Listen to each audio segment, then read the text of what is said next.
Hello. So, very good afternoon to all of you. Me and my team would like to express our sincere gratitude towards Federation of Karnataka Chamber of Commerce and Industry and to the Institute of Company Secretaries of India Bangalore chapter for at least allowing a platform for storming our brain cells a bit and giving at least an opportunity to certain people to speak about social responsibility. I don't know whether it's aligned with the corporates or not, but social responsibility as such. So, three parts of how I'll try and keep my presentation narrow and lean. It's a post-lunch session, so majority of us would tend to fall to sleep if I make it too boring. So I try to keep it streamlined. It's one of the sectors where whenever now that we've got a series of conferences where we get an invite to go and at least guide people of how to interpret the company's law and the section 135. I'll try and put one perspective, but I'm sure this is one topic where you'll have a lot of questions coming out, especially the chartered accountants and the company secretaries, fraternity, they have a lot of questions. So I would request you all to write the questions on a piece of paper and I'll try and address that by the end of the day. Well, to start with, I think I'll address one of the core issues that I've been hearing certain speakers in the morning.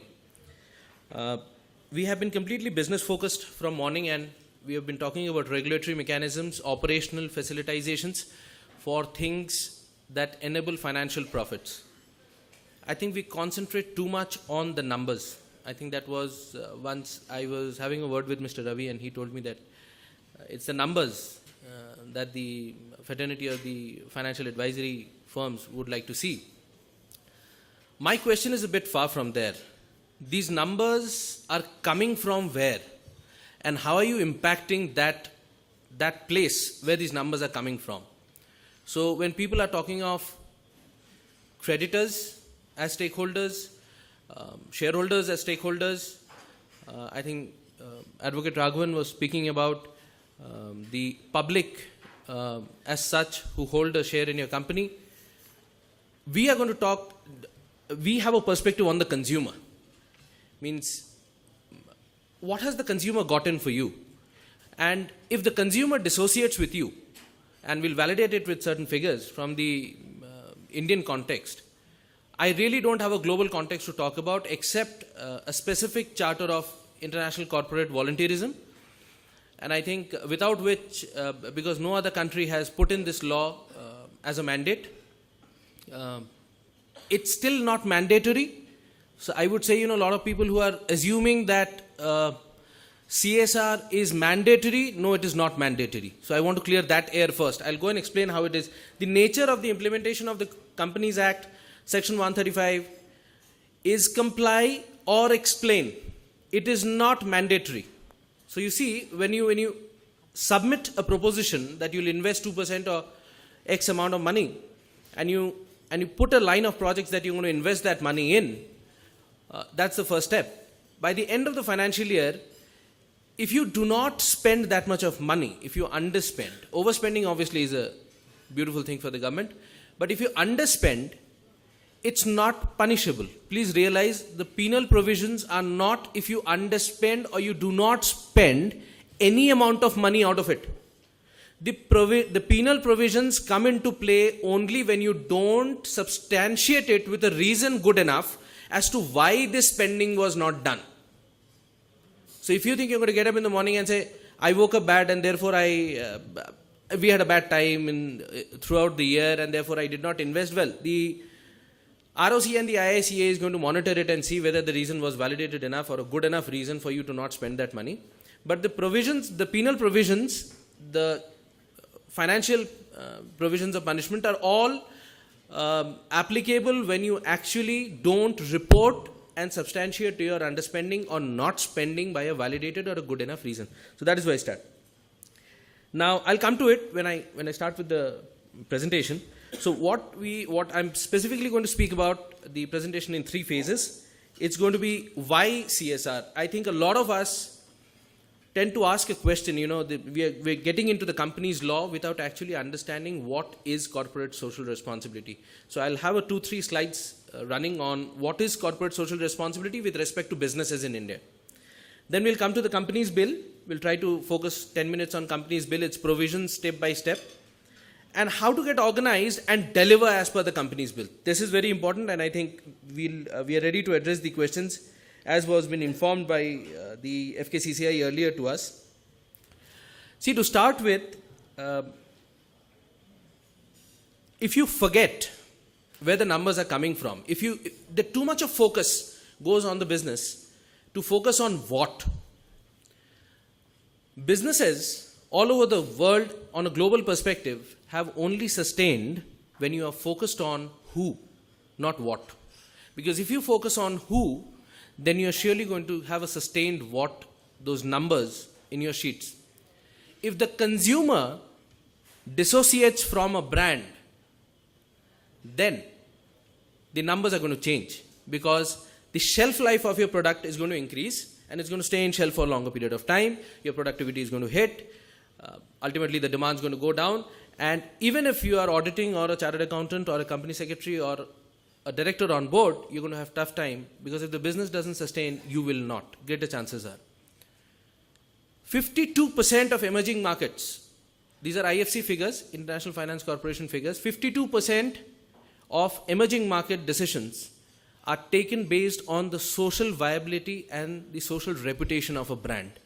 So if you think that those numbers are going to come by ignoring your social responsibility and citizenship, then very soon you're going to rethink it. So my sincere most applause and gratitude to the Ministry of Corporate Affairs to have realized this importance and at least facilitated a step to enable an atmosphere where you may start thinking about CSR. Now this is, why would FKCCI call a CSR consulting firm to give a speech here? So the ideal proposition is, if that law wouldn't have been enforced, I wouldn't be standing in front of you and talking CSR. Because we are doing it for the last 5-6 years and we haven't got those many opportunities. For companies which have gone on to self-realize that CSR is important, they have done it. But the reason why now the institutional strengthening of CSR policies are going to come about is because the government has facilitated a law. It has been put in place. Now, if I can have the presentation running, please.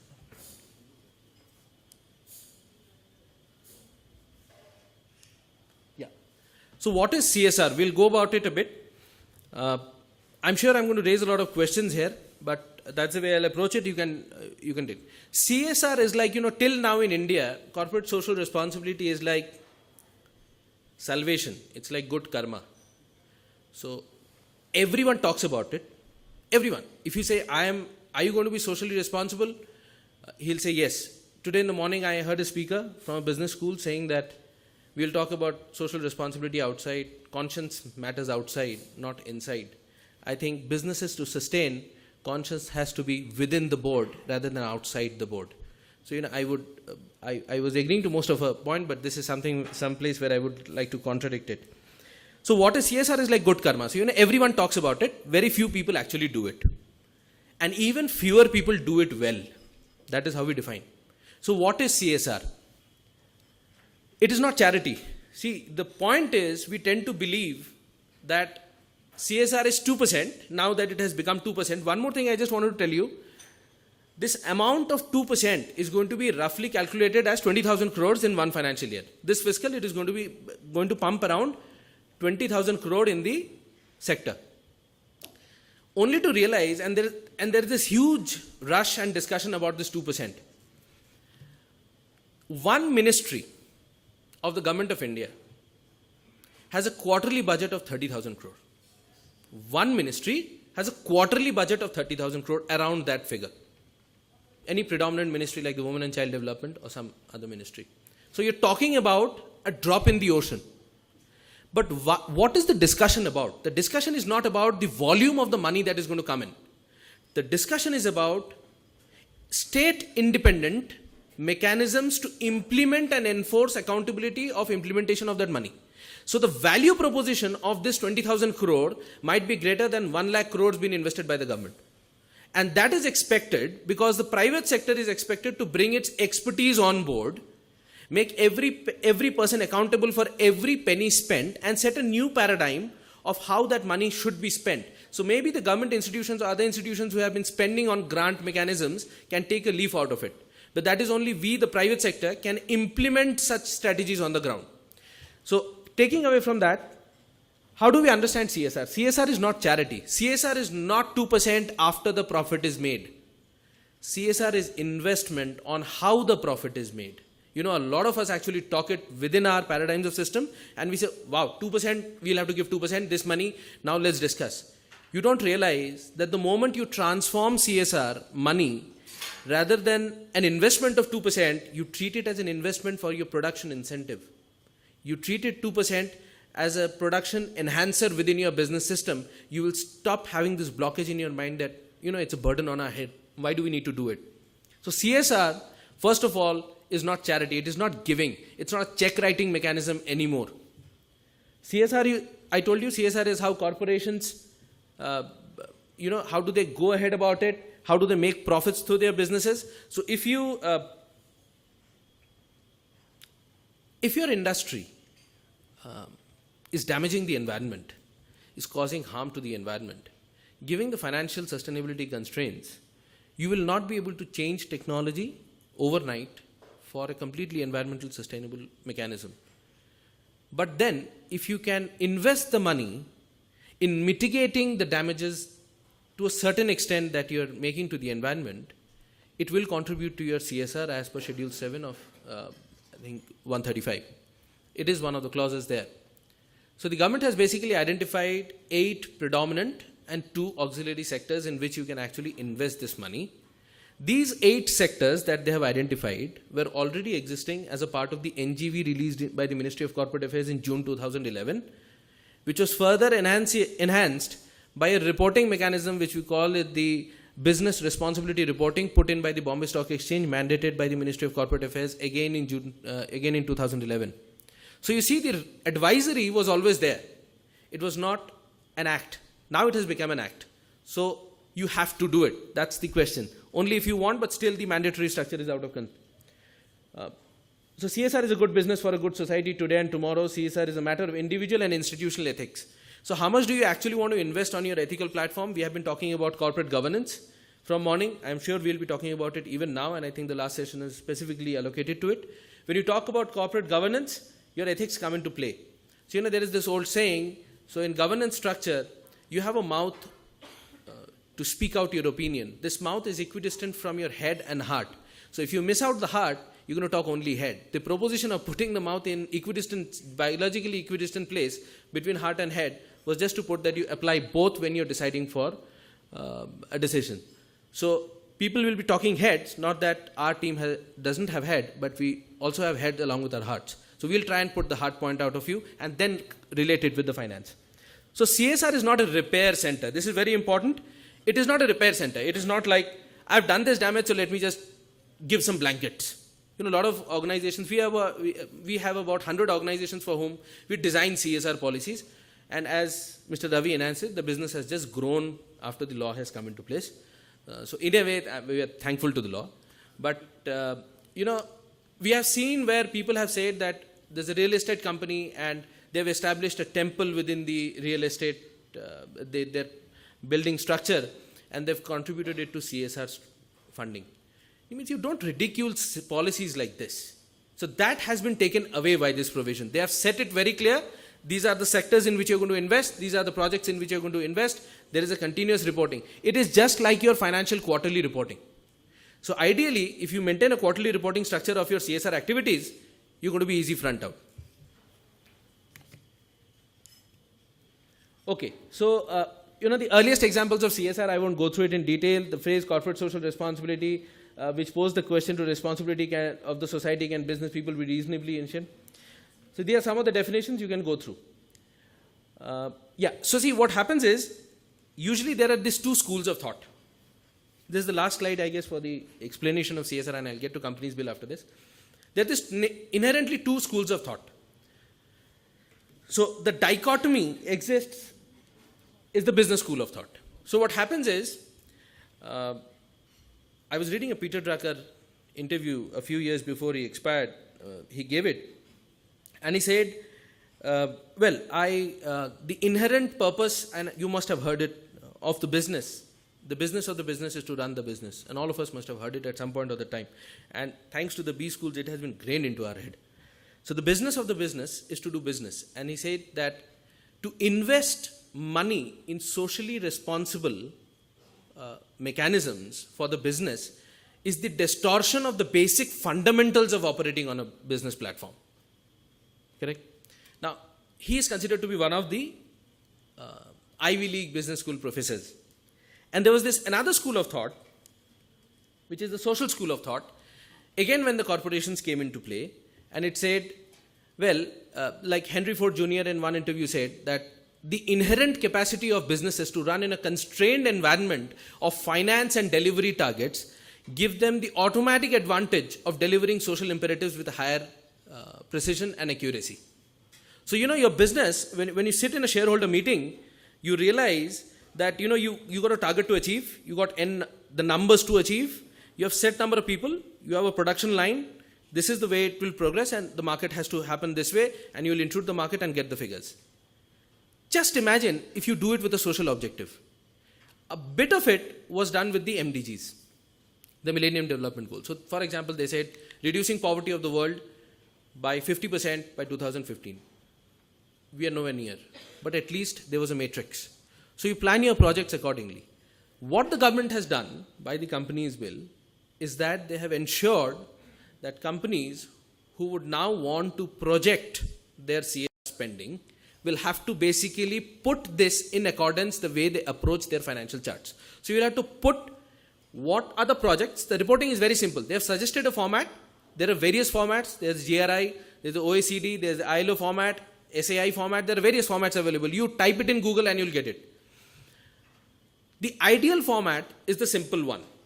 You take, and I think the CAs will understand this. How do you actually design an income expenditure sheet? You say, I will invest this much amount on this project in this time frame. I will invest this much in this project in this time frame. Take the same report next year and say, I have invested this much amount. I had spoken about this much. I have invested this much, more or less than the actual figure. These are the activities I carried out. Suggest an impact assessment report along with your investment report and publish it. That's how simplistic the report can be if you want to report it. If you want to deviate from certain issues here and there, then there are a lot of ways to do it. So this social school of thought that only investing in social businesses is going to allow you sustainable mechanisms. The answer was in the equilibrium. So, like any dichotomy, and I heard an academician speaking in the morning. It's the old proverb of academics. And when I go to visit and give lectures abroad, in the West, it's a very predominant activity. We say the answer is always, it depends. That's the word. So the ideal situation is that when you run a capitalist economy with a socialist background, so we call it the socialistic capitalism. Now, I am the one who's actually speaking here about it. All of you came expecting that you will learn about companies law and how can your CAs help you or CSS can help you through. But if you get this wrong, if you get why CAs are wrong, you're going to be wrong all over the face. And it's just starting. So ideally, if you look at the global organizations, UN has started a private sector partnership initiative. So a lot of these international firms are actually tying up with UN. I'll give you a small example. There was a technology company in Africa which invested a bit of money in trying to address, they were in the Eastern African zones during the conflict part, major maternal deaths were happening, neonatal deaths were happening. 80% of the mothers were not delivering in the hospitals or under medical supervision. And out of that 80%, 64% mothers were dying within 2 minutes of the seizure and the pain. The reason was that no sufficient medication was available with them. And the second thing, with so much of tribal culture around in the Eastern African parts, they did not think, they had a dogma that going to a hospital will cause a lot of problem. So you see, a multilateral organization like the UN was approached by a certain technology firm. And all that they could do is they give them bikes and they gave them tabs. So your distribution mechanism, what they did is they asked the volunteers to take the bikes, go into the jungles, go and visit the tribes. The capacity of the tribes were built. They were given tabs where the procedure of an institutional delivery was shown on the tabs. That brought them closer, and it was shown to the mothers who were expecting and the lactating mothers. They saw that effect, and there was a phenomenal growth that by 2012, last report on the project when it came out, there was a 37% increase in the institutional deliveries in that zone. So you see, it was not a huge investment on money, but with the kind of expertise that they went in. This is what private sector is expected to do. They are expected to innovate and come out with cost-effective, implementational, strategical changes on ground. So the whole anguish against the companies bill, I think, should not be that ferocious. There are amendments, and there are amendments. I think recently there was an amendment where it said that healthcare, it should be preventive and healthcare rather than curative only. So these amendments will keep coming as with the other parts of the mergers and acquisitions and all the other things. But let's not be negative to the whole approach. I've interacted with a lot of people, a lot of you today, and they said, why don't you charge it as tax? Why tax? When you are drawing 100% of the profit from the ground, it is your responsibility to ensure that you're trying to mitigate the damages that you're doing. So why tax? Again, the money will go to the government exchequer, and then again you'll blame it that the money was not implemented well. So the government has put the ball in your court. Now you got to implement the projects and give the report to the government, show that you can what you have been complaining to the government for. So this is one aspect. Okay, because I think this topic was touched in the morning, so I will. Okay, you see, this is all of us relate to it. It's Vishnu sitting in a position where if you see it, you'll see Saraswati at his head. So Saraswati resembles knowledge and civil harmony, and if you see that, Lakshmi is sitting on the feet. So I was taking a class from my business guru, Dr. Patnaik, and he was once guiding that if you have the civil society at rest, at harmony, your business grows. For example, imagine yourself in a country where there is civil disharmony, where there is a civil war, civil unrest. Are you going to get business from there? Is your brand going to sustain there? You're going to opt out of that country. So your business rests on civil harmony. The question is, are you investing enough to maintain and catalyze that harmony further? Because it is in long sustainable objective of the company that as long as your consumer is happy, he can take a conscious decision about the brand picking from the shelf, your business is going to grow. Okay, so now the second part, which comes to I'm coming to the company's bill now. The global concept of CSR primarily focuses on these 5 issues.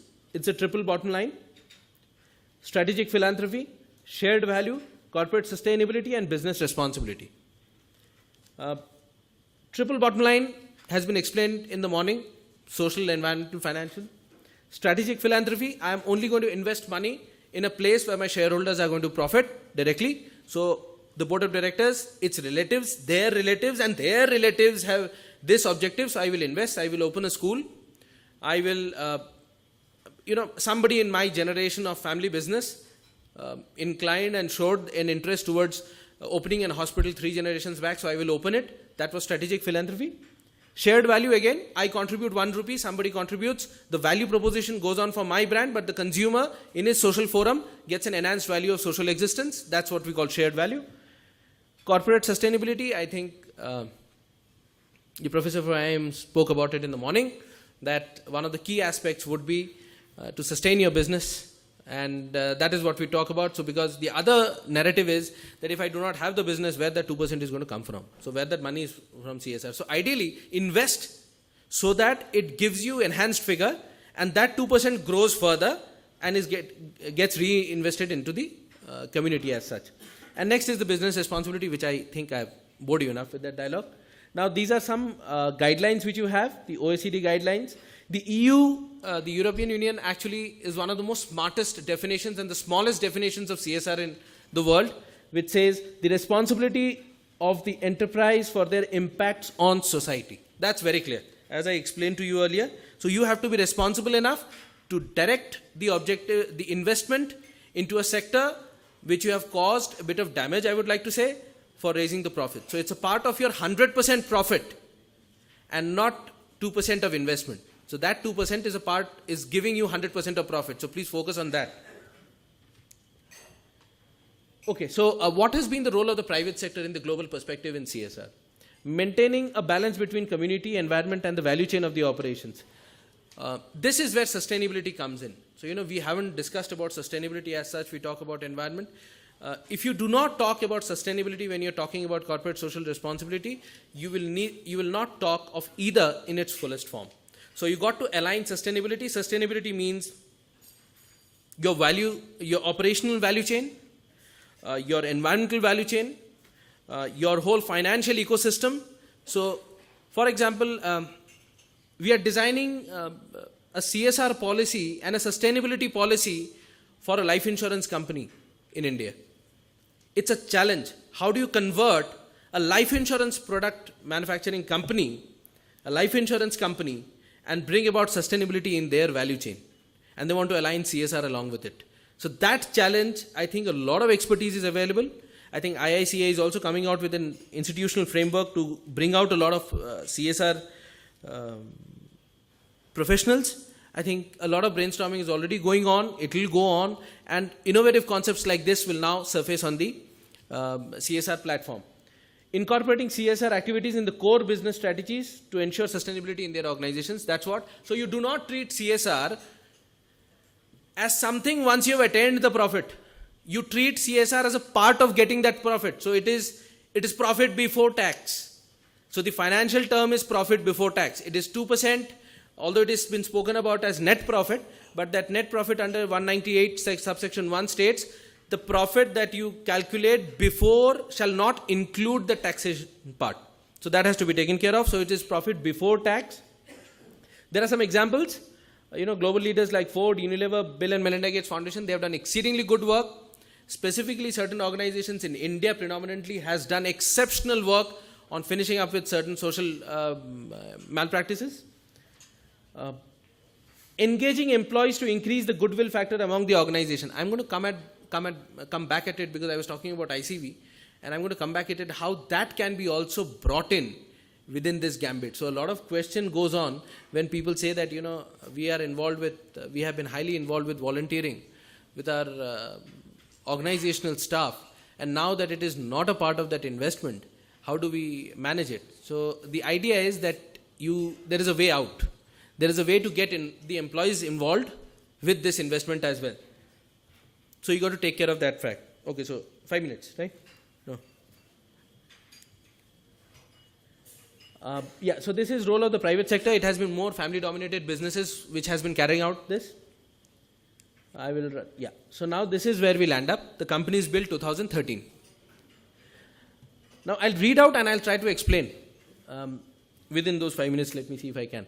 Following the voluntary guidelines of CSR in 2009, the Ministry of Corporate Affairs placed a bill. This is the date-wise. So 28 February 2013, the notifications were issued. Applicability, it covers all companies in India meeting any one or more of the following. Now this is very critical. On the year of calculation, if you fall under any one of these, a turnover of 1,000 crores or more, net worth of 500 crores or more, or a net profit of 5 crores or more in that year. Now this is something that you got to understand. Look, the 2%, first is your eligibility. Your eligibility will be decided by these criteria. So taken for granted that you are now eligible and you will have to put 2% of your money. Then that 2% will be calculated for an average profit of last 3 financial years. So the volume will be decided based on the last 3 financial years profit before tax, but the eligibility will have to be met the current financial year this way. So the corporate social responsibility would have to be at least 2% of the average net profit made during 3 immediate. So the eligibility is this and the volume is this. This is what you have to understand. So definitions, I think turnover This is very clear since all of you are financially highly educated here. Yeah, so section 198, subsection 5 says net profit to be calculated as profit before tax as per the books of accounts and shall not include profits arising from branches outside India. So you see, you're operating on a domain where you have a branch outside India. So the profits incurred by your operations, however much you may be registered here, but the profits are coming from branches outside India, you will not come under the CSR gambit. Administration and reporting. This is one of the very crucial parts of it, because all of us, and especially company secretaries and chartered accountants, would be busy with this next year around the Feb-Jan mark. And this will be, the board would appoint a CSR committee. This is the board of directors, would have to appoint a CSR committee of at least 3 members, including 1 independent director. Now, however much people have been complaining about independent director, I think the role of independent directors in companies cannot be neglected or can be ignored. They have a huge role to play in keeping the corporate ethics, corporate governance structure streamlined. The auditors are equally responsible, but they have not been kept in this gambit. So, ideally, our suggestion, when we design policies for a lot of people, we suggest that there should be 1 woman candidate. Now, again, I don't want to touch, as said in the morning, in political landmine but still, ideally, you should have 1 woman on the CSR committee, because that brings the other half population in the board. And just to give you a small fact, why women? They badly need representation. Why do they need? I'll give you a small fact. We don't even realize what we do not have. 87% of India's women don't have access to toilets. And I'm talking about the whole population of this country. So you see, a basic toilet which can be constructed in 5,000 rupees is not available to 87% of India's women population. So you imagine why I was saying there has to be a woman say on the board of this or the board of the company. Now the board would be mandated to report on CSR in the annual board report. In case of failure to spend the prescribed amount, reasons would have to be disclosed in the report. So again, the provisions begin to come in, the penal provisions come to being if you fail to report why you haven't spent that money. Now the role of boards, I'll just run through because I don't think that much of time is left. A 2% CSR spending should be done to ensure at least 2% of average profit, to approve the CSR policy, disclose the CSR. If the company does not spend 2%, then a sufficient explanation has to be done. I'll give the presentations in case you want to go through after this. The role of CSR committee, the formulate and recommend to the board, recommend the amount of expenditure to be incurred, monitor the CSR implementation strategies of the projects that are going on, so you'll have to follow up. It's a separate department now. And a list of CSR, this is the CSR policy, so ideally I think we can give it to them after I finish the discourse. Now the penal implications, there are financial as well as punishments for imprisonment, but please don't get scared and not invest. So you can say, wow, there are penal provisions, so I will only report that I have not spent. Don't do that. So the nature of the law is such that either comply or explain. This is Schedule 7. These are the subjects on which you can invest. If you invest beyond it for that 2%, it will not be considered CSR for those 2%. So these are the 10 paradigms encompassing health, education, everything. So the significance of mandate CSR now is an issue beyond back rooms, so it is in the boardrooms. And now the question is, now that we have to do it, let's do it in a profitable and a beautiful way. So my closing remarks is that your business numbers and your business altogether is only going to come when you got your social responsibility in place. Social responsibility nowadays doesn't mean being socially only responsible, but how you are delivering your objectives as a corporate citizen. I'll be available for the Q&A for any questions that you have, and we can hand over this presentation after I finish, after the session gets over. And thank you very much to both the institutions and for giving us a chance to speak. Thank you. Thank you, Soumitra Chakraborty.